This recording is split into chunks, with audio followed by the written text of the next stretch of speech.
El martes pasado hicimos un cuadrito, algo pequeño, y hoy tenemos que continuar con el mensaje a la iglesia de Éfeso. Me parece que fueron 4 o no sé si 5 columnas. Me parece que ustedes tenían tarea. ¿Alguien escribió su tarea? Como buen alumno, ¿sí?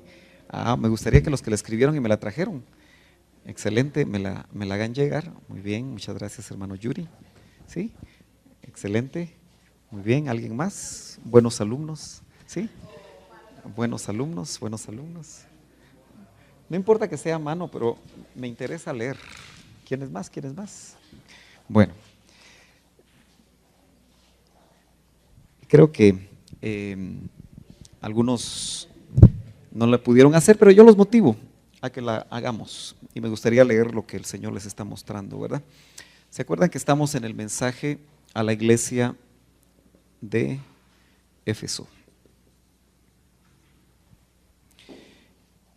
Y precisamente estábamos colocando, ¿qué fue lo que colocamos aquí primero? ¿Se acuerda? Nombre, ¿verdad? Sí. Luego, ¿qué hicimos? Sí, los nombres de Cristo, muy bien. Ok. Luego, podemos poner, sí, ¿cómo fue que lo? Méritos, me parece bien. Méritos, sí, de la iglesia.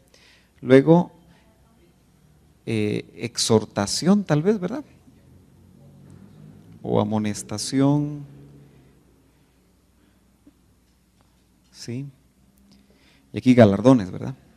Ok, muy bien. Avanzamos.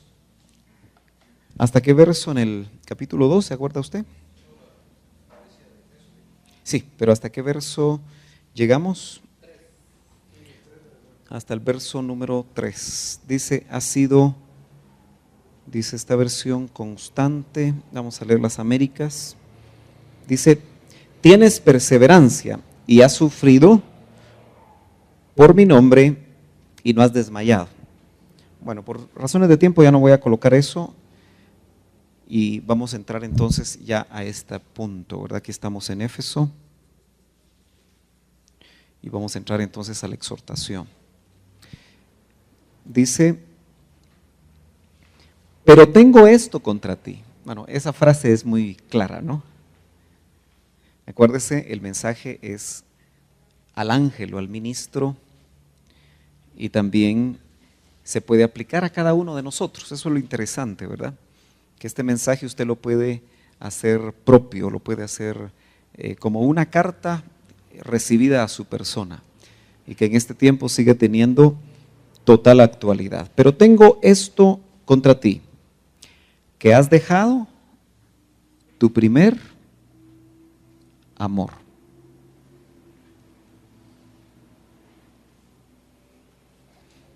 Has dejado tu primer amor.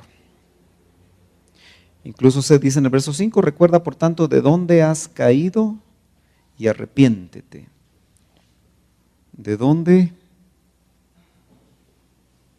has caído y arrepiéntete?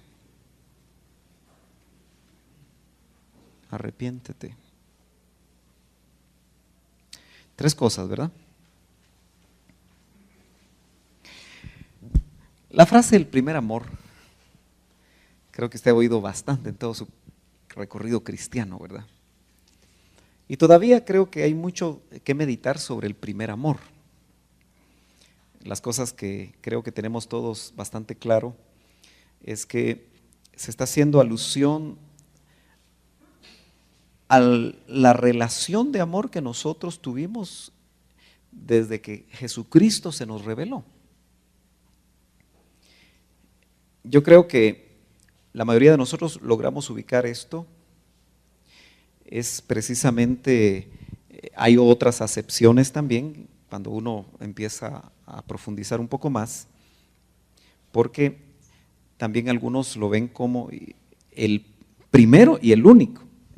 es decir, el primero en magnitud. Tal vez lo voy a presentar de esta forma para ir meditando sobre esto. Hay amores, ¿verdad? Usted tal vez podría clasificar los amores. Amor a Dios está relacionado también con nuestras prioridades. Amor a la familia, donde está involucrada la esposa, los hijos.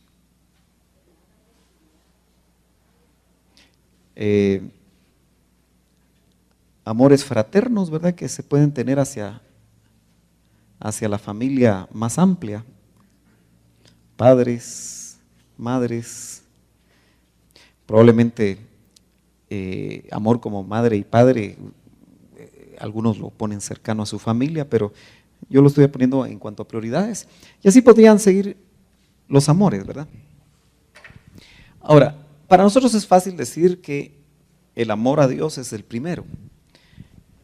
Y cuando hablamos de amor, tenemos que recordar también el concepto o las palabras griegas que definen tres amores, ¿verdad? Ágape, que este es el amor de Dios, incondicional. Luego está el amor fileo, ¿sí? O filo, viene de la raíz filos, que sí se puede traducir como amor filial o amor fraternal, ¿verdad? Y luego está también el amor eros. Podemos definirlo como el amor entre esposos.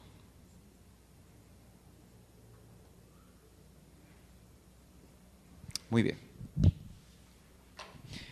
¿De qué amor estará haciendo hincapié el Señor Jesucristo a la iglesia de Éfeso y a cada uno de nosotros? Indudablemente al ágape, ¿verdad? Cuando se define Dios es amor, está hablando de ágape, ¿verdad? Cuando se habla de las tres virtudes, algunos le llaman teologales, pero dejémoslo como tres virtudes, dice la fe, la esperanza y el amor, ¿verdad? Y dice que el amor nunca dejará de ser, ¿verdad? Porque precisamente Dios es amor. Ahora, ese primer amor del que se habla acá es en relación con Jesús, es en relación con Jesucristo, es en relación con el Padre, es en relación con el Espíritu Santo. No lo podemos experimentar si solamente somos religiosos. Un religioso no puede experimentar el amor de Dios, el ágape. Podrá sentir, porque fíjese que qué interesante es que esto está relacionado con espíritu, con el ser integral, esto con el alma, y esto tiene que ver con el cuerpo, ¿verdad? ¿Nota? Un religioso que no ha nacido de nuevo puede tener amor exclusivamente a nivel almático. Un religioso puede amar a su pastor, puede amar a los hermanos, puede amar, si usted quiere, la religión, puede amar las enseñanzas eclesiásticas que recibe. Estoy hablando de cualquier tipo de religión, ¿verdad? Incluyendo la evangélica. Pero solamente el que nació de nuevo, el que experimentó nacer de lo alto, tiene un encuentro verdadero con el Señor y por lo tanto con el amor. Entonces, ese primer amor no lo puedo yo experimentar si no he nacido de nuevo. Si no me revelaron a Cristo. Por eso, esto que parece doctrina básica, hay que volver continuamente a esto, porque el primer amor muchas veces lo expresamos, estoy viendo dos opciones, una que es la que siempre se dice, Y hasta se ejemplifica cuando usted le hablaba hasta los postes, ¿verdad? ¿Se ha oído esos conceptos? Cuando usted se convirtió, ¿verdad? Quería evangelizar hasta los postes, ¿verdad? Entonces hacemos tanto hincapié con esto, pero yo creo que es algo mucho más profundo, porque el inconverso, el no nacido de nuevo, como le querramos llamar, puede experimentar eros y llega a experimentar filos o fileo, pero no llega a experimentar el ágape, porque todavía no ha tenido ese encuentro con el Señor. Estamos claros, si no voy apuntando ahí sus preguntas. Entonces, ese primer amor está relacionado con esa revelación de Cristo a mi vida, donde yo experimento por primera vez el amor incondicional de Dios. Yo creo que eso es lo que nos enamora. Yo creo que eso es lo que nos bendice. Yo creo que eso es lo que nos liberta. Yo no sé si usted recuerda el día de su conversión. Tenemos que hacer hincapié a eso, porque usted experimentó por primera vez el amor de Dios. ¿De qué manera? ¿Por qué incondicional? Porque todos los que estamos aquí no solo somos pecadores, porque todavía lo somos, pero como pecadores llegamos por primera vez a entender que lo éramos. Solo el Espíritu de Dios puede convencernos a nosotros y darnos conciencia de pecado. Usted sabe que la mayoría de personas en el mundo no creen estar pecando ni creen estar haciendo nada mal, ¿verdad? Generalmente el concepto es: yo no le hago mal a nadie. Todo mundo lo hace. Y ciertamente, si vamos a conceptos mundanos, todo mundo lo hace. Todo mundo miente, todo mundo se comporta inadecuadamente. Las relaciones muchas veces en los trabajos son tan livianas entre unos y otros. Tantas cosas normales para el mundo, pero anormales totalmente para aquel que ha cambiado de naturaleza. Entonces, cuando el Espíritu Santo, acuérdese que es arrepentimiento y conversión. Disculpe que esté tocando unos puntitos de doctrina básica, pero creo que es saludable para todos. El arrepentimiento lo produce el Espíritu Santo. Dice que Él es el que convence, dice Juan, de pecado. Y eso está involucrado en esa primera experiencia. Pero el primer amor debemos verlo como el primero de todos los amores. Porque el que pierde, la iglesia perdió el primer amor porque se está alejando de lo que es normal para la iglesia. Acuérdese que Watchman Nee escribe sobre la iglesia normal, ¿verdad? Y voy a tomar un momentito ese término, porque tenemos que preguntarnos nosotros si como parte de la iglesia somos iglesia normal y como parte de una congregación local somos una iglesia normal. ¿Bajo qué parámetros? Bajo los parámetros bíblicos, especialmente bajo los parámetros nuevo testamentarios, porque ahí está establecida la iglesia. O ahí se habla del establecimiento de la iglesia, ahí se habla de la estructura de la iglesia. Entonces, ese primer amor es prioridad, no solo lo que usted sintió, y lo sintió precisamente por esa revelación, y lo vivió, lo gozó. Pero, ¿por qué razón la iglesia de Éfeso perdió el primer amor? ¿Y por qué las iglesias como nosotros podemos perder el primer amor? Acuérdese que ahí se escribe incluso al ministro. ¿Por qué el ministro perdió el primer amor? ¿Por qué los miembros de la congregación perdieron el primer amor? ¿Por qué se desenfocaron? ¿Por qué el trabajo del enemigo continuamente es desenfocarnos?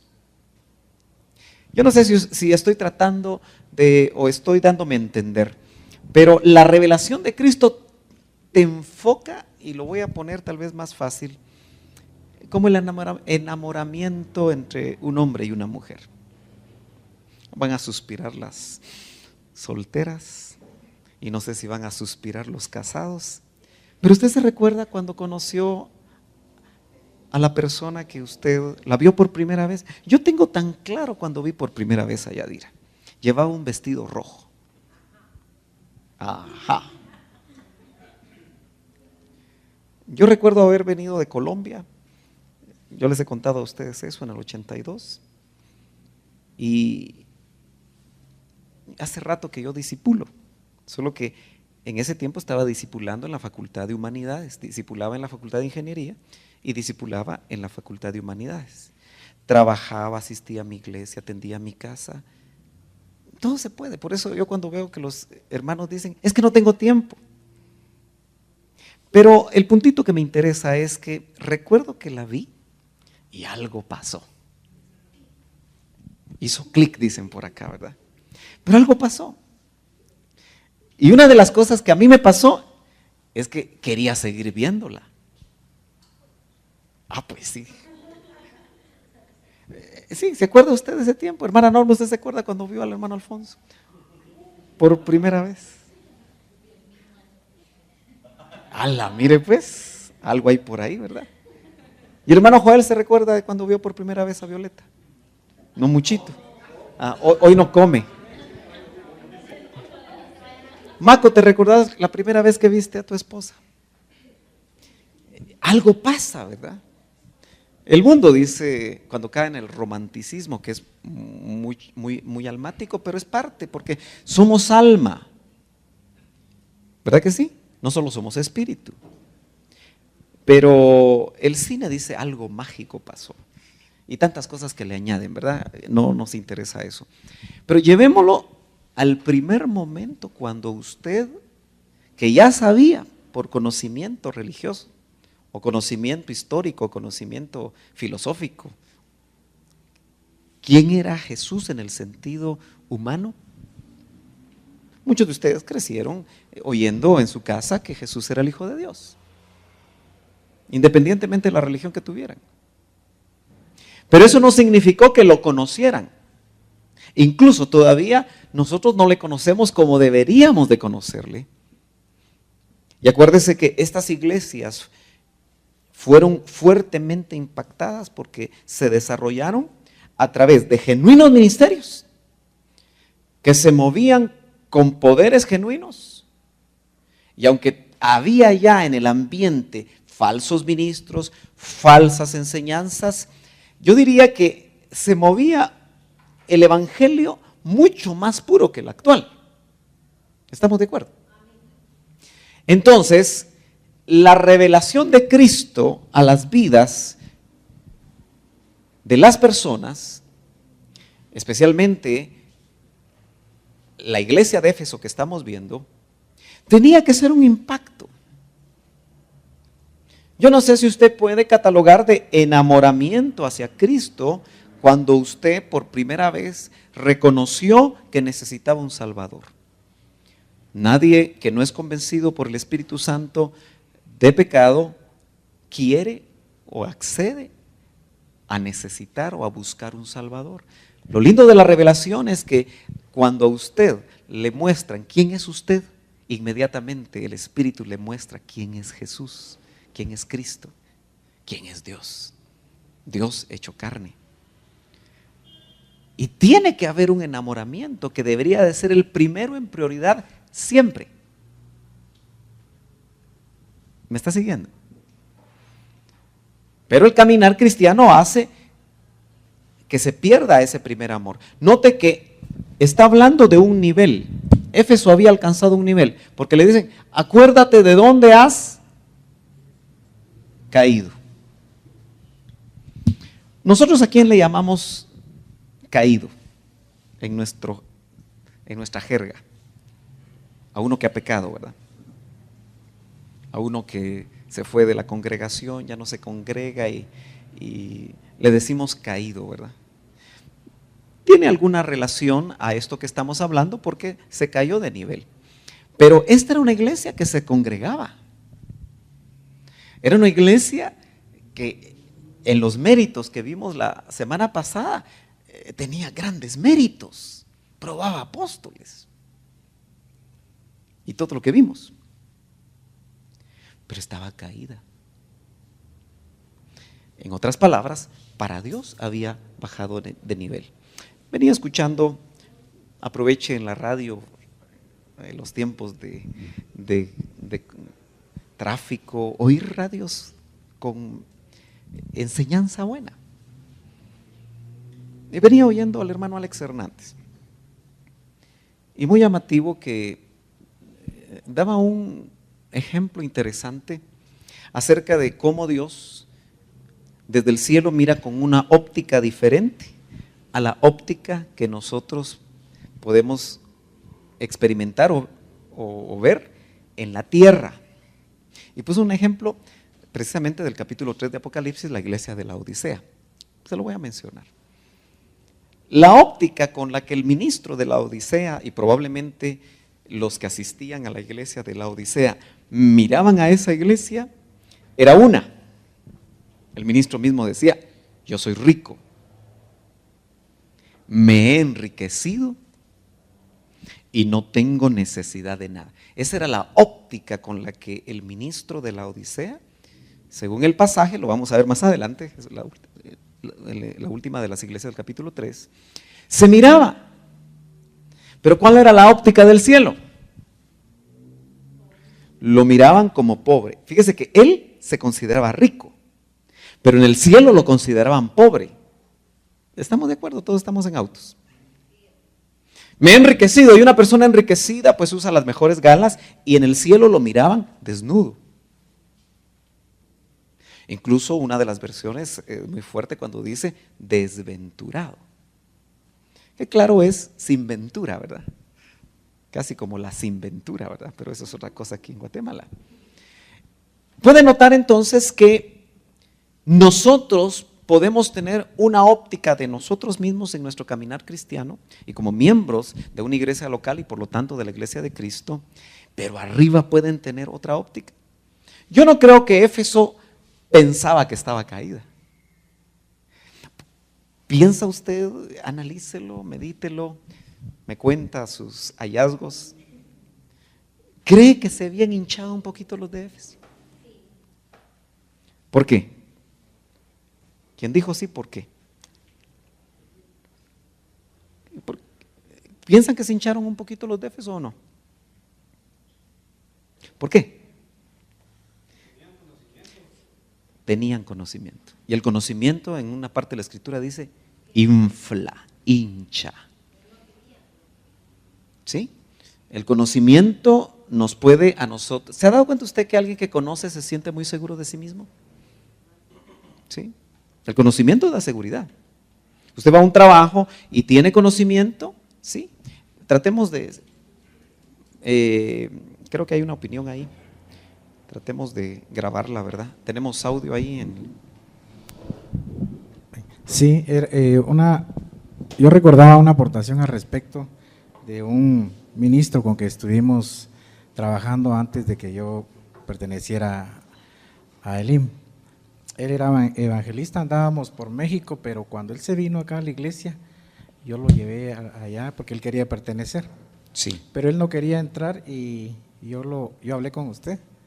Y usted me dijo unas palabras, que él podía ser miembro de la iglesia, pero que empezara. Y a él era muy difícil porque él era evangelista, andábamos por fuera del país y todo, le fue difícil. Pero gracias a Dios entendió y empezó. Cuando la iglesia se dividió me dijo, ¿sabes qué es lo que pasó? Que la iglesia había tanto conocimiento que por eso se hinchó tanto, me dijo, porque había tal conocimiento que podíamos saber el color de los calcetines que usaba el apóstol Pablo, hasta ese nivel, pero por eso es que mucha gente. Bueno, es una manera de expresarlo, ¿verdad? Lamentablemente en general el conocimiento envanece. ¿Usted se ha dado cuenta que en el mundo el conocimiento es muy bien visto? Vivimos en una época donde ya no se necesita solo títulos universitarios. ¿Se ha dado cuenta usted que eso ya es fácil? Y es difícil. Se necesitan maestrías y no una. Hay profesionales de 2, 3 maestrías y ya no solo maestrías, ahora ya hay muchos doctores y no necesariamente doctores y cirujanos como un grado académico de licenciatura, sino que después de una maestría, un doctorado, y hay doctorados en esto y doctorados en otro. Estamos en la época del conocimiento. Y acuérdese que va vinculado a lo que Daniel dice, que es un tiempo donde la ciencia aumentará. Por eso es tan delicado tratar con nuestra mente interpretar las Escrituras. Y yo creo que ese es un riesgo bien grande que todos podemos correr. Lo importante es que nosotros aprendamos a depender del Espíritu. Tu primer amor, tengo contra ti, muy muy enfático, ¿verdad? No quiero que se le olvide a usted la imagen del Cristo resucitado del capítulo 1, porque Él es el que está hablando. Y Él es el que está caminando en medio de los 7 candeleros, de la totalidad de la iglesia, que tiene a los ministros en su mano. No se le olvide que eso está ahí latente en los 7 mensajes, porque se habla con autoridad. Tengo contra ti. Yo a veces me pongo a pensar que nosotros los ministros muchas veces nos quedamos cortos para trasladar la palabra de Dios. Porque siempre tendemos como humanos a ser almáticos. Pobrecitos los hermanos se van a sentir. Eso es alma. ¿Me está siguiendo? Pero ahí es bien claro, tengo contra ti que has dejado tu primer amor. Y eso habla de una caída. Y de una vez la exhortación, arrepiéntete. Acuérdense que el arrepentimiento, arrepiéntete. Es el arrepentimiento el que nos llevó a Cristo, ¿no es cierto? Arrepentíos y convertíos era el mensaje original. Porque el arrepentimiento es previo. Sin arrepentimiento genuino no puede haber una genuina conversión. Arrepentimiento no es llorar lágrimas de cocodrilo. El arrepentimiento, acuérdese que es en griego metanoeo. Una palabra compuesta. Esta siempre es una preposición y habla de dirección. Noeo, nous, mente. Y literalmente arrepentimiento como debemos nosotros entenderlo siempre que lo leamos, es cambio de mente. Si nosotros no pasamos por alto esto y somos más consecuentes con lo que significa arrepentimiento, tendríamos que entender que nosotros, cada vez que nos arrepentimos, tiene que haber un proceso interno donde la mente cambia. Piense usted por un momentito de algo en lo que usted se arrepintió hoy o ayer. ¿Hay algo en lo que usted se tuvo que arrepentir? Eso que usted hizo, pensó o hizo, o no sé, eso llevaba una dirección. Por ejemplo, alguien que ofendió a su esposa. Hagamos un ejemplo, lamentablemente más cotidiano de lo que debería de ser entre cristianos. Bueno, el esposo ofendió a la esposa. Ofensa. Si el esposo se arrepintió, ¿qué tiene que suceder ahí? Un cambio de mente en el esposo. ¿Estamos de acuerdo? Para que por medio de ese cambio de mente, él no vuelva a ofender en esa línea. Por ejemplo, él se pudo haber molestado porque los frijoles estaban fríos. Estoy poniendo un ejemplo hipotético. Y entonces él ofendió porque le dijo, yo no me como eso así frío, y tiró el plato. O lo movió así suavecito.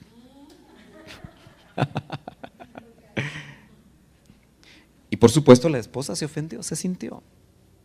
¿Sí? Un caso muy sencillo. Pero si él le pide perdón y se arrepiente, lo que la esposa va a esperar y lo que Dios va a esperar es que él no lo vuelva a hacer. En esa línea. Volverá a hacer otras cosas. Todos somos hombres y mujeres en proceso. Si una persona hace eso continuamente, entonces no hay arrepentimiento. ¿Podemos estar de acuerdo o no? Es un cambio de mente, no es manipulación almática, no es llorar. Por eso, hermano amado, los altares se llenan de gente no arrepentida y están llorando. Pero el otro día lo vuelven a hacer. Entonces cuando dice arrepiéntete, volvemos ahí al pasaje, arrepiéntete, verso 5 ya, ¿verdad? Y haz las obras que hiciste al principio. Quizá por eso es que siempre cuando se habla de este pasaje, se recuerda todo lo que uno hizo al principio.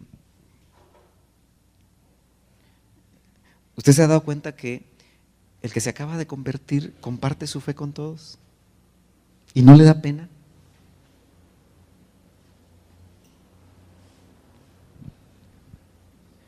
A todos les comparte, a sus familiares, a sus compañeros de trabajo. Es algo normal en esa persona compartir su nuevo amor en Cristo.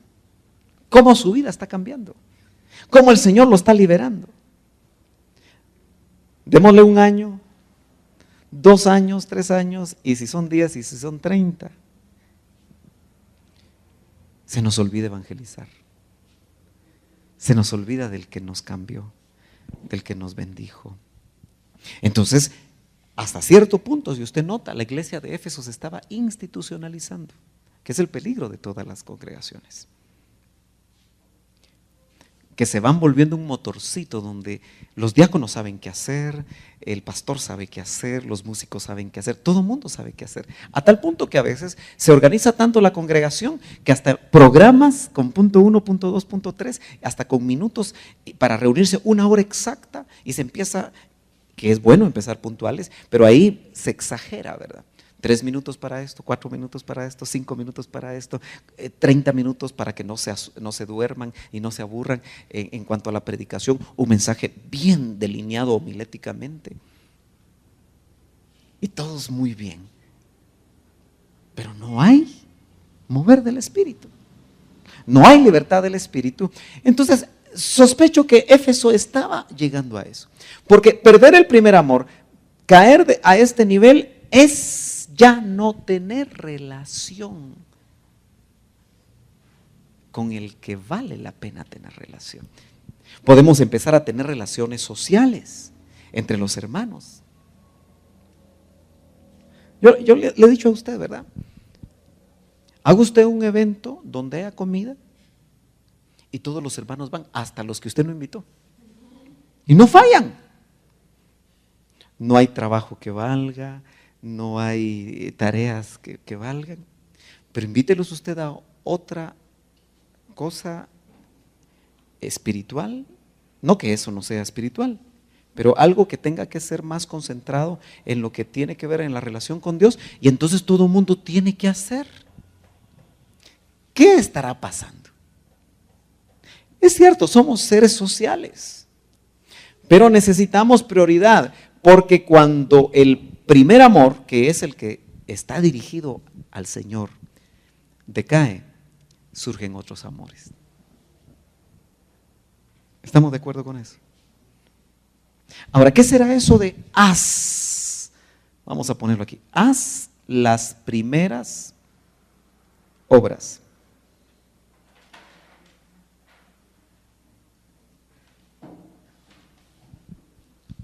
¿A qué se referirá? ¿Lo lee ahí? Dice, haz las primeras obras que hiciste al principio. Como que Dios espera que nosotros mantengamos en un nivel adecuado nuestra relación con Él, ¿verdad? Como que nuestra comunión, como que nuestra devoción, nuestra relación con Él nos invita a hacer las obras que el Espíritu Santo quiere que hagamos. Volvamos al matrimonio. Es fácil verlo así. Esa pareja que se enamoró, ¿no es cierto que se quieren agradar? esa etapa previa al matrimonio, donde él esconde las uñas y ella también, donde si no se baña todos los días, el día que la ve, se baña. Sí, ¿verdad? Entonces, todo mundo se quiere agradar, la pareja se quiere agradar. Y el primer año de matrimonio y los primeros meses es agradar, ¿verdad? Hay tantas anécdotas de hermanas que no sabían cocinar y el esposo, aunque venía de una familia donde la mamá cocinaba muy bien, aunque se le quemara el agua, le decía, no te preocupes. Y aunque le diera huevo en la mañana, huevo en la mediodía, huevo en la noche, siempre sentía rico todo, ¿verdad? Huevo estrellado, huevo revuelto, huevo duro. Pero no era motivo para pelear, ¿verdad? No era motivo para disgustarse. ¿Qué era lo que estaba en buen nivel? El amor. Entonces, si el nivel en relación con Dios, de nuestro amor hacia Él, porque el de Él siempre está en el mismo, yo diría que está en el nivel adecuado. Le quiero expresar esto. Hace 2000 años Él tuvo tal amor, como dice San Juan 3:16, de tal manera amó Dios al mundo. ¿Usted cree que todavía ese de tal manera sigue ahí? Claro que sí. ¿Volvería a morir Cristo hoy por usted? ¿Con ese nivel de amor iría a la cruz? Sí, porque dice que en Él no hay sombra de variación. Él es el mismo ayer, hoy y por los siglos. No cambia, no varía. Pero nosotros sí. Israel tuvo buenos momentos con el Padre, que se muestran en el Antiguo Testamento, pero también su amor decayó. ¿Se acuerda usted que dice en la palabra? El amor cubrirá multitud de faltas. ¿Sí? ¿Se acuerda usted que está en la Biblia?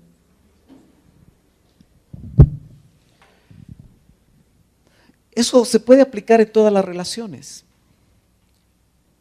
Y el amor de Dios ya no solo cubre, porque Él en su muerte no solo cubrió el pecado como lo hacía la sangre de los machos cabríos, sino que nuestros pecados fueron borrados, pasados, presentes y futuros. Entonces, ¿podemos pecar, hermano Sergio?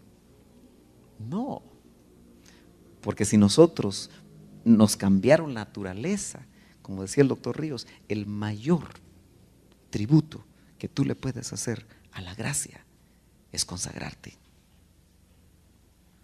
Es entender que por ese gran amor que Él nos tuvo, porque dice que Él nos amó primero, ¿se acuerda? Él siempre nos da el ejemplo. Nosotros humanos nos cuesta reconciliarnos, ¿verdad? Aún con los más cercanos. Pero el gran amor de Él cuando nosotros nos arrepentimos, porque note que lo que le piden es arrepiéntete y haz las obras del principio. Cuando tus prioridades eran las mismas, o eran las adecuadas, las que a mí me agradaban. Qué fácil, hermano, es que nosotros perdamos las prioridades, que nosotros perdamos de vista lo que a Dios le agrada. Por eso tiene usted que tener claro que el mayor ataque que el enemigo va a tener contra usted es dirigido a que su corazón se dañe. Y entonces, si su corazón se daña, su amor se daña hacia Dios, se daña su amor hacia Dios, se daña su amor hacia los hermanos, y ya no hay ni siquiera obras. ¿De qué obras estará hablando? De las guiadas por el Espíritu. Seguimos leyendo. Dice, verso 6, sin embargo tienes esto, todavía hay otras cosas buenas, ¿verdad? Que aborreces las obras de los Nicolaitas. Eso en cierta manera todavía entra aquí, ¿verdad? Nicolaitas.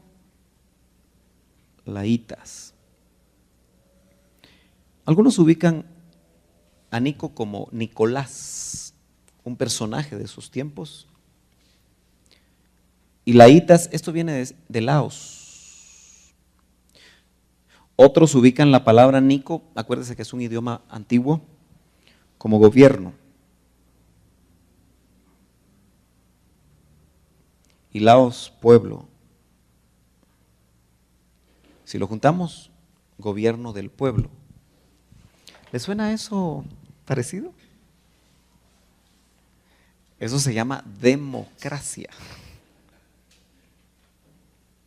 donde el pueblo gobierna. Acuérdense que estamos en el contexto de la iglesia, no estamos hablando de la sociedad civil, no estamos hablando de política, estamos hablando que Éfeso aborrecía el gobierno, las obras de los nicolaitas. Otros ubican el nicolaísmo como el interés de gobernar por medio de jerarquías.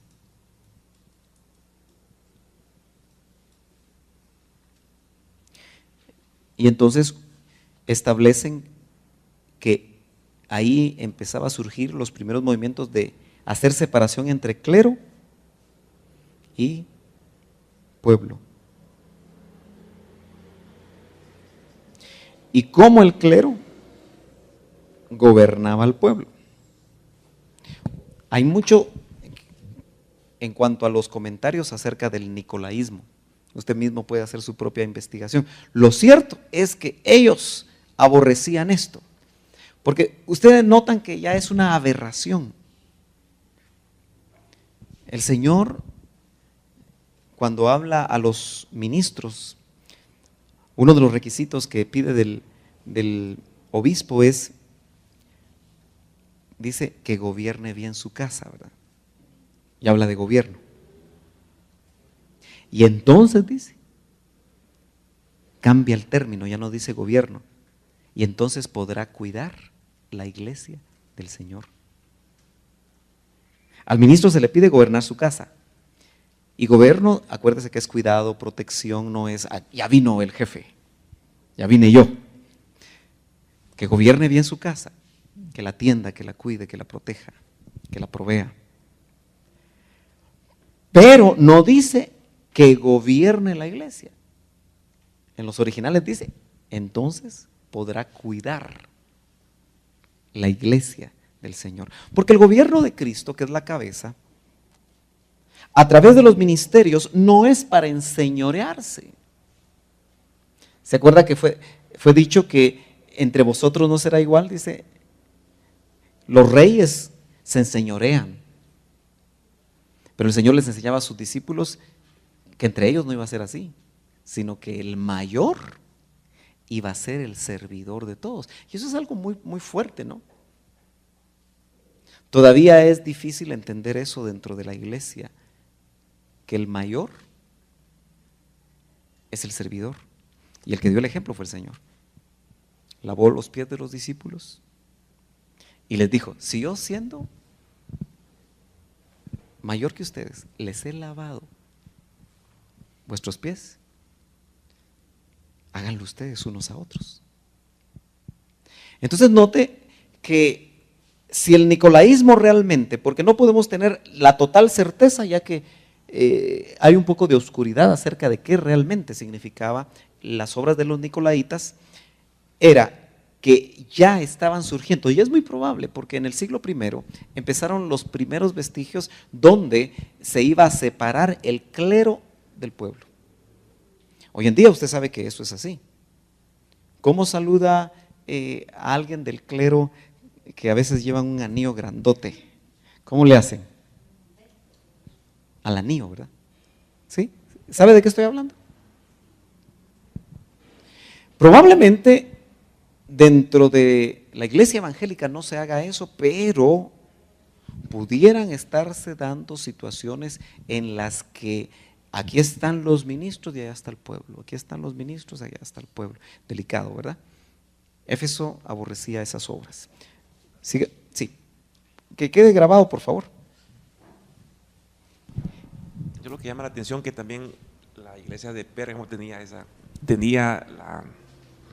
doctrina, o sea que dos iglesias estaban con la doctrina de los nicolaitas. Es cierto, es bueno ver dentro de los cuadros que ustedes vayan haciendo, vayan encontrando los puntos comunes. Como que si era algo así como que tener para gobernar o algo así, ¿verdad? Sí.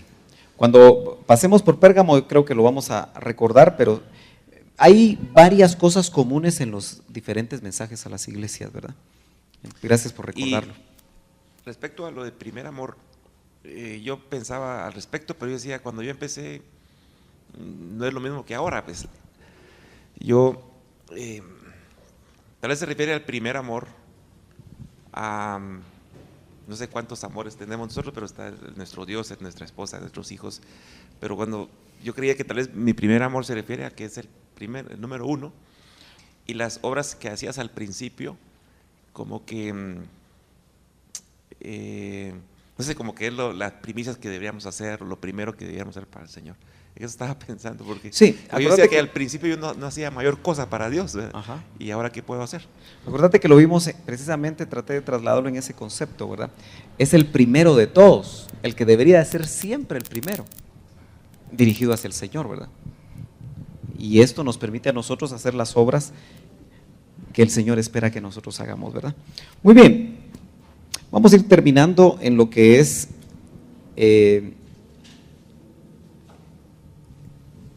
la exhortación. Yo creo que hay algo más aquí.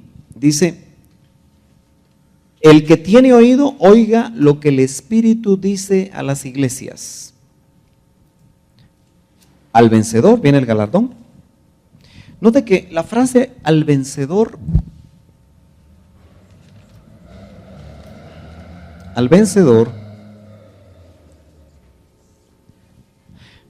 habla, hermano, que la vida cristiana no es una vida de inercia, ¿verdad?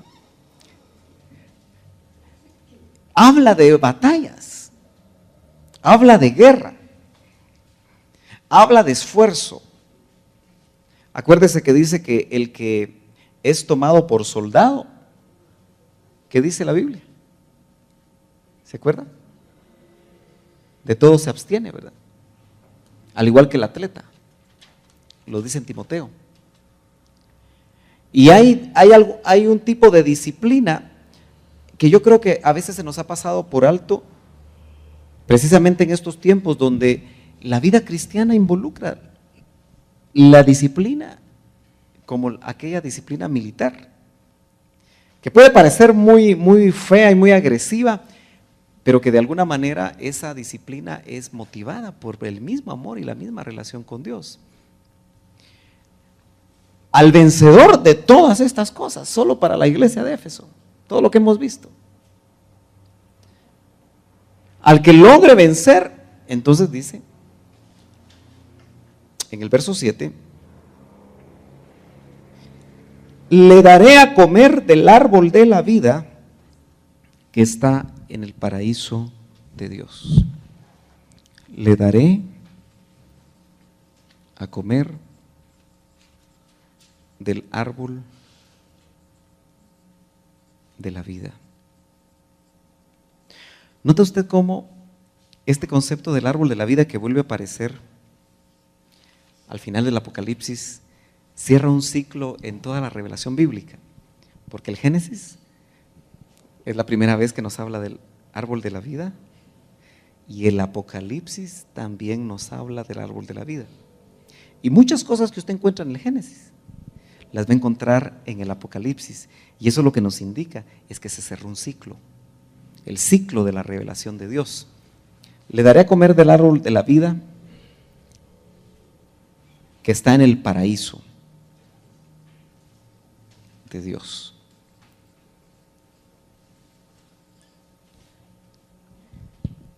El plan original con Adán, ¿qué era? ¿Estaba prohibido que comiera del árbol de la vida? ¿Ah? No, ¿verdad? Adán tenía que haber comido del árbol de la vida. Pero cuando pecó, quiso comer, probablemente quiso comer, y por eso pusieron a custodiar con querubines, para que no se inmortalizara pecador. Entonces, fíjese que es algo bien lindo porque el árbol de la vida es un tipo tremendo, es una figura tremenda de Cristo. Realmente el árbol de la vida es Cristo. ¿Se acuerda que él dijo, yo soy la vida? Y si usted nota, el Espíritu de Cristo es el Espíritu de vida. Es el Espíritu de Cristo el que se une al nuestro para darle vida cuando nacemos de nuevo. Es el Espíritu de Cristo el que, por así decirlo, resucita nuestro espíritu humano. Entonces el Espíritu de vida es Cristo. ¿Se acuerda que dice que el apóstol Pablo en 1 Corintios 15 dice, Adán es, el primer Adán, alma viviente? ¿Se acuerda de esa frase? Y luego dice, el postrer Adán, espíritu vivificante.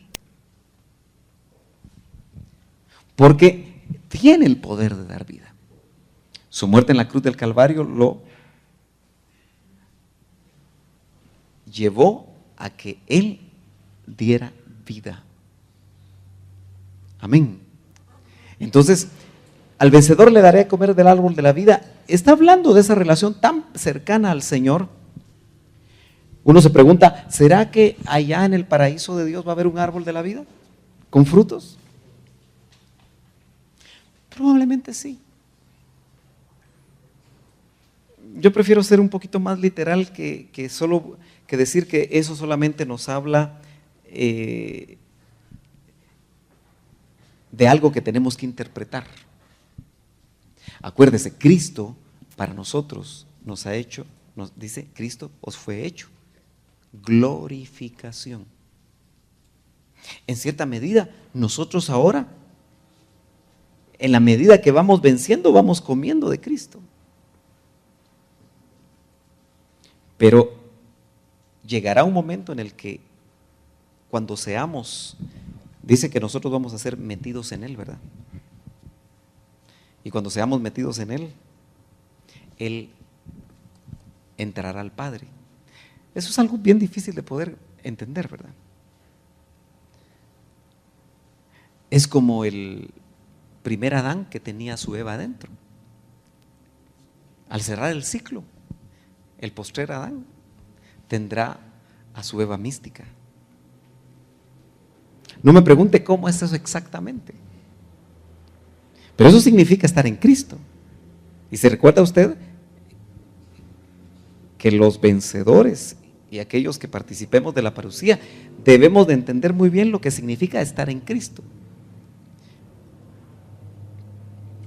¿Se acuerda que en Éfeso Pablo recibe una revelación tan fuerte que dice que nosotros ya fuimos bendecidos en lugares celestiales en Cristo? Éfeso, o mejor dicho, la carta a los de Éfeso, su palabra clave es en Cristo. Por eso esa epístola nos mete a nosotros en las alturas. Entonces el vencedor le daré a comer del árbol de la vida que está en el paraíso de Dios, significa que indudablemente nosotros vamos a estar metidos en él por toda una eternidad. El árbol de la vida hablaba de que un fruto, al comerlo, no solo dice las hojas en Apocalipsis, daba sanidad a las naciones, sino que hablaba de periodos de 1000 años, ¿verdad? Pero yo quiero hacer mucho énfasis en que hay que vencer.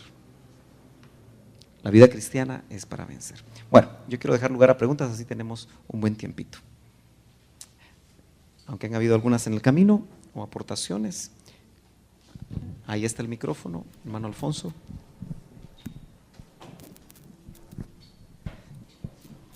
Tal vez un puntito bien importante. Sí. que en el mensaje a todas las iglesias, en los versículos finales, habla de donde dice: el que tenga oídos, Sí. escuche este mensaje del Espíritu a las iglesias. Sí. Entonces, aunque es un mensaje que viene directo de Cristo, es como que el que no tenga el Espíritu Santo en plenitud, con libertad o vivificado, como que no va a escuchar esos últimos arreglos o voces del Espíritu. Sí, yo creo que eso es bien importante, porque se repite 7 veces, ¿se acuerda? En la parte final a todas las iglesias. Aquí hay 2 cosas bien interesantes con lo que el hermano nos recuerda. Si está preguntando el que tiene oído, es que dentro de la iglesia de Éfeso y cualquiera de las 7 iglesias, hay personajes, hay miembros que conforman esas iglesias locales, y cualquiera de la que ha existido en estos 2000 años y la nuestra, que es lo que nos interesa aplicarlo, que ya no tienen oídos. Y eso, hermano amado, nos tiene que poner a temblar un poco, si no mucho, y a preguntarnos individualmente: ¿tengo yo oído para oír? Porque el oído es para oír lo que el Espíritu. ¿Por qué el Espíritu? Y no Cristo, y no el Padre. Porque entendemos que el Espíritu está haciendo un levirato del Hijo. Y todo San Juan 13, 14, especialmente 14 y 16, nos habla a nosotros del trabajo del Espíritu. Él os enseñará todas las cosas. Él os recordará las cosas que yo he dicho. Él os enseñará las cosas que están por venir. Entonces, qué importante es que nosotros tengamos el oído adecuado para oír la voz del Espíritu. La voz del Espíritu se va a oír a través de los ministros. La voz del Espíritu se va a oír a través de una relación muy personal. Por eso, qué importante es que nosotros verdaderamente, ¿se acuerda que nosotros aquí con las vigilias y los ayunos hablamos de una escuela de búsqueda de Dios? Yo creo que debemos de buscar, debemos de volver a eso, pero que sea algo que continuamente nosotros lo hagamos. Creo que el domingo una palabra de profecía acerca de que Dios levanta a sus hijos, ¿verdad? Porque les quiere hablar. Y yo estoy completamente seguro, por lo que nos recuerda el hermano Alfonso acá, que en esas madrugadas o quizá esas vigilias o esos momentos especiales con Dios, el Espíritu te va a dar guianza tan específica para poder llegar a ser vencedor, para poder ganar las batallas. Pero tristemente, dentro de las congregaciones van a haber personas que ya no tienen oído. ¿Cómo se llama? El otorrino, ¿verdad? Es el que estudia los, ¿qué? Ojos, oídos, garganta, ¿qué más? Ojos no. Sí, porque es oftalmólogo el de los ojos. Entonces es solo oídos, nariz y garganta. Bueno, me interesa lo de los oídos, ¿verdad? Porque como que debería de haber una especie de otorrino interno en nosotros, ¿verdad? Que nos estuviera chequeando los oídos espirituales. Fíjese que esto es interesante. De la mano que tipifica los 5 ministerios, el meñique, ¿qué es? ¿Se acuerda usted? Es el ministerio magisterial, el más chiquito, delgadito. ¿Sí? Y siempre hacíamos o poníamos el ejemplo que el meñique lo usamos para ¿qué? Porque usted no lo puede hacer con el pulgar, ¿verdad? Entonces, el ministerio magisterial es para destapar oídos. Y el Espíritu Santo es ese otorrino, porque el Espíritu Santo es el maestro por excelencia.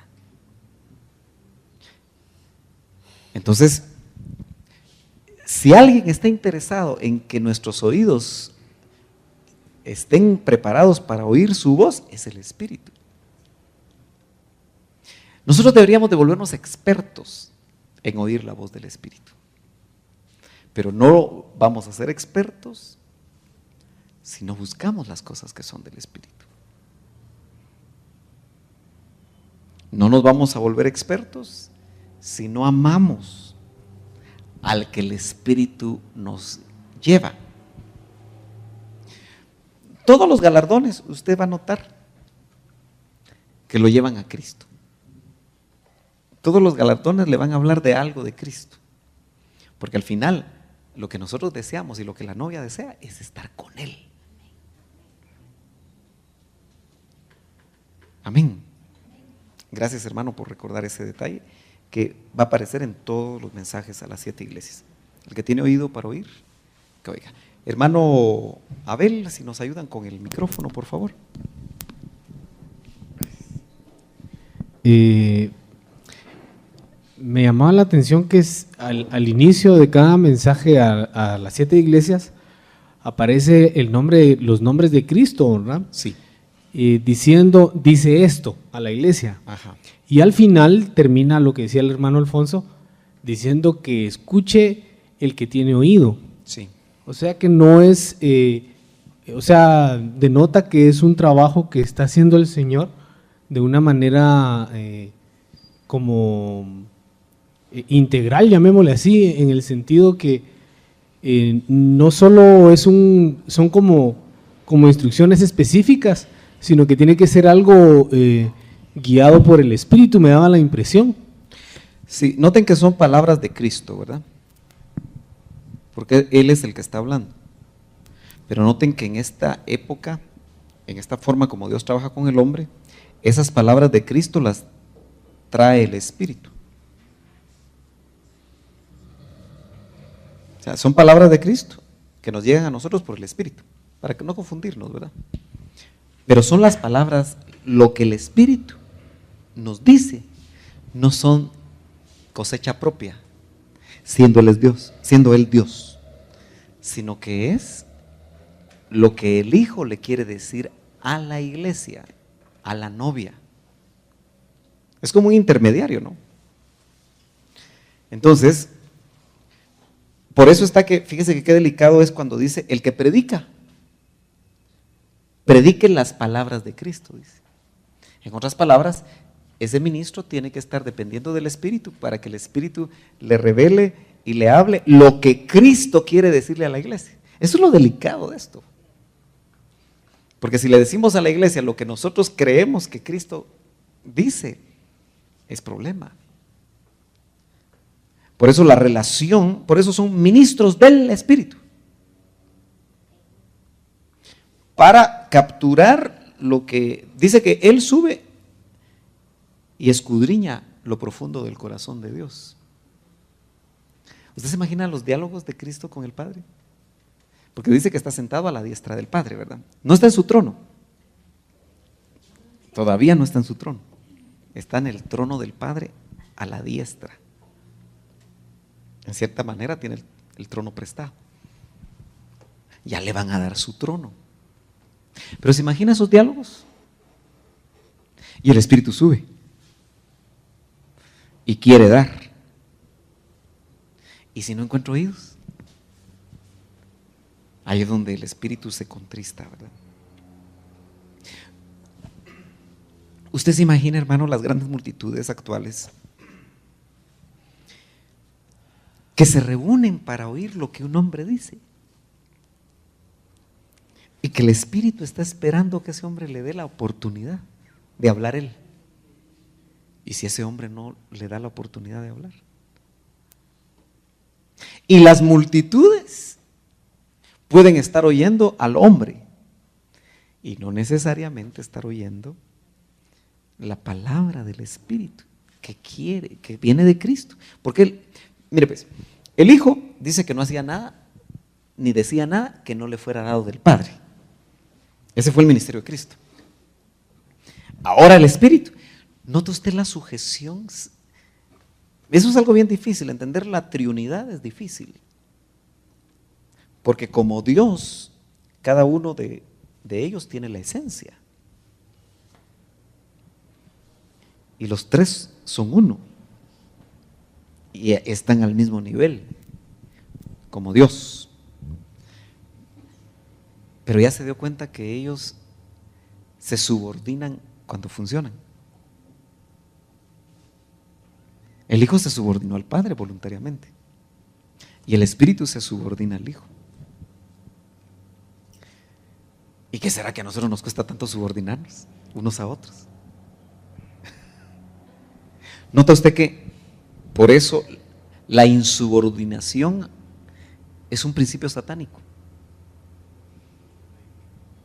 Mientras que la subordinación bajo la guianza, ¿verdad?, es un principio divino.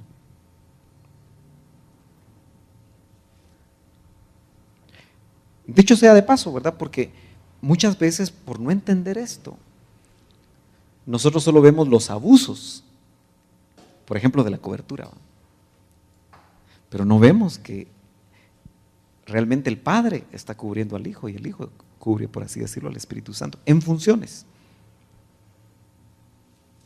Mi Padre es mayor que yo. En función. Solo así se puede entender, ¿verdad? Bueno, otra pregunta. Tenemos unos minutos todavía, ya que vamos a tener una reunión con los discipuladores. Hay una pregunta aquí de que, por ejemplo, dice, has trabajado arduamente por amor a mi nombre. Uh-huh. Esta iglesia está haciendo obras, pero dice, recuerda de dónde has caído y arrepiéntete y haz tus primeras obras. O sea, ¿qué clase de obras podrían ser las que está haciendo porque las está haciendo por amor? Sí, dice, yo conozco tus obras, tu fatiga y tu perseverancia. Nota que esas obras están bien, porque aquí en los méritos le explica esas obras. Mira, yo creo que nosotros en la vida cristiana y una iglesia, pero yo lo veo como nosotros, como personas, porque somos individuos los que conformamos la iglesia, ¿verdad?, para entenderlo bien, porque a veces si uno habla de un conglomerado, dice, bueno, es el conglomerado, ¿verdad? Pero nosotros hacemos obras guiados por el Espíritu. Cada uno de nosotros hacemos obras guiadas por el Espíritu. Sí, tenemos testimonio de eso. Pero hacemos obras guiadas por la carne, dirigidas por la carne. También eso es cierto. Eso le pasa también a una congregación. Esas obras que aquí merecen el mérito, tu arduo trabajo, tu fatiga, pruebas apóstoles y los hayas mentirosos, todo lo que le dijo acá, pues indudablemente esa iglesia en esos aspectos lo hace bien. O sea, no todo está malo. El asunto es que el Señor espera vencedores. Yo no sé si usted se ha puesto a pensar que nuestro Dios es un Dios exigente. Pero ahora ya no se predica un Dios exigente. Se ve el Dios del Antiguo Testamento como un Dios exigente, cruel, autoritario, etcétera, ¿no? Incluso los movimientos feministas. Usted sabe que hay teologías feministas, ¿verdad? Teologías, donde incluso Dios es una mujer. O sea, le dan sexo a la mujer, porque dicen que es sexista y es machista que Dios sea hombre. Hasta eso llegan, ¿verdad? Pero indudablemente lo que nosotros podemos notar es que si nosotros nos dejamos guiar por el Espíritu Santo, van a haber cosas que no están bien. Y entonces el Señor lo que quiere es llevarnos a una madurez. El vencedor es uno que es maduro.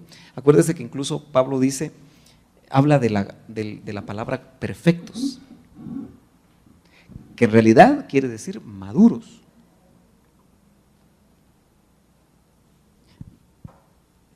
Los 5 ministerios nos llevan a nosotros a la madurez.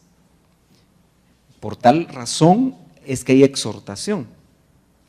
Esto está bien, hay cosas que están bien en nuestra vida, pero el Espíritu anhela que las cosas que no están bien sean corregidas. Hay obras que hacemos en la carne. Por eso tenía una frase muy especial, hermano Otto, tanto para ministros como para ovejas. ¿Qué te motiva a hacer lo que haces? ¿Qué te motiva a hacer lo que haces en Cristo?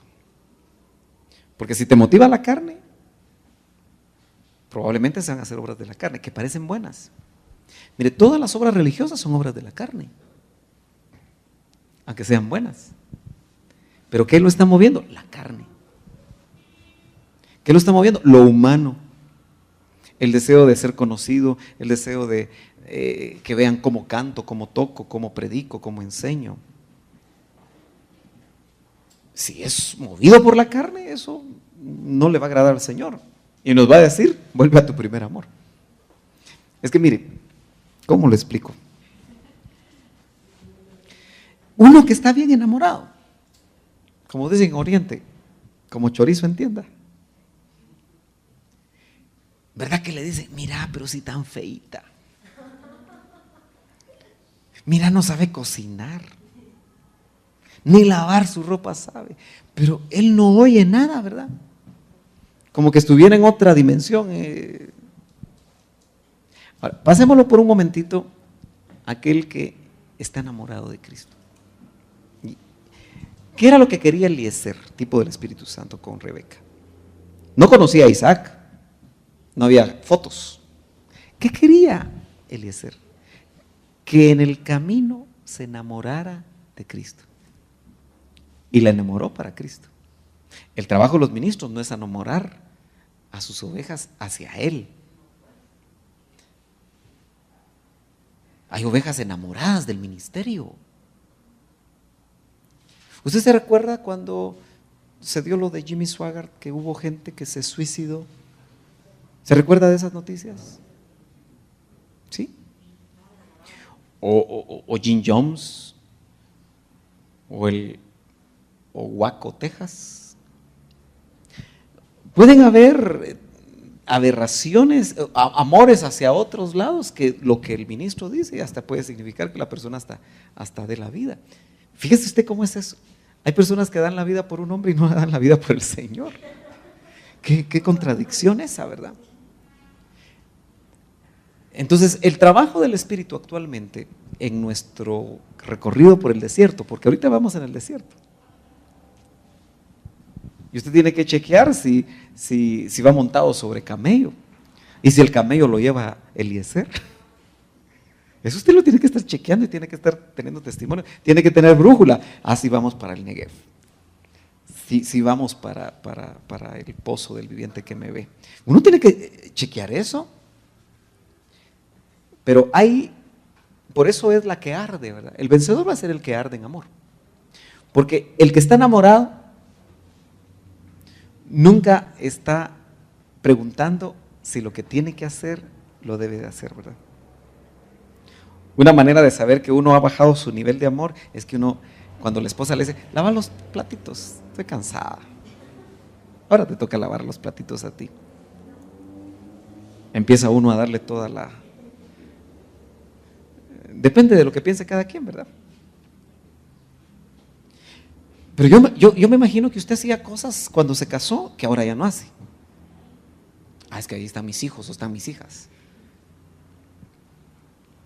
Pero no lo pensaba mucho. Sencillamente no pensaba que alguien iba a decir, que la mamá iba a decir, este lo tienen debajo de las naguas. Porque así dicen las mamás siempre, ¿verdad? Sino que él lo que quería era, no sé si usted nota que hay obras espontáneas que surgen del amor. Eso es lo que le he querido decir toda esta noche. Obras espontáneas que surgen del amor. Usted no las piensa mucho, solo actúa. El enamorado de Cristo. Por eso es que fíjese que el enamorado de Cristo parece loco. Y por eso Pablo decía, permítanme loquear. Anoche tuve la bendición de compartir con el hermano Alberto Báez en una reunión. Y una de las cosas que me gusta mucho de Alberto es que él no piensa mucho las cosas cuando las oye.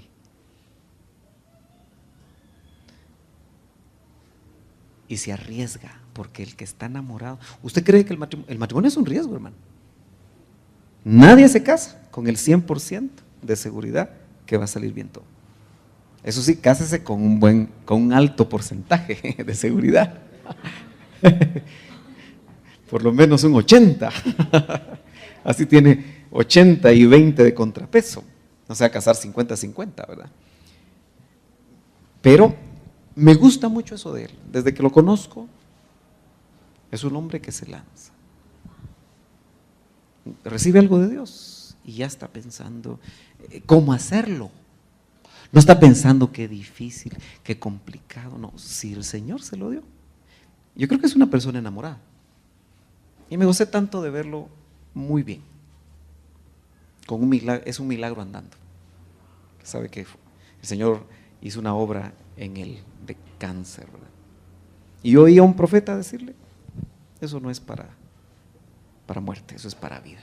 Y yo creo que Dios va a hacer cosas maravillosas. Pero se lo pongo de ejemplo porque la mayoría de ustedes le conoce. Pero note que el Espíritu nos va a decir cosas. Yo creo que el Espíritu le está diciendo cosas a usted en relación con su familia, en relación a su vida personal, en relación a esta congregación. Yo creo entender que el Espíritu le dice, mira, anda a visitar a fulano de tal. Ay, muy lejos. Ay, ¿y qué va a pensar? Es que no me llevo bien con ella o con él.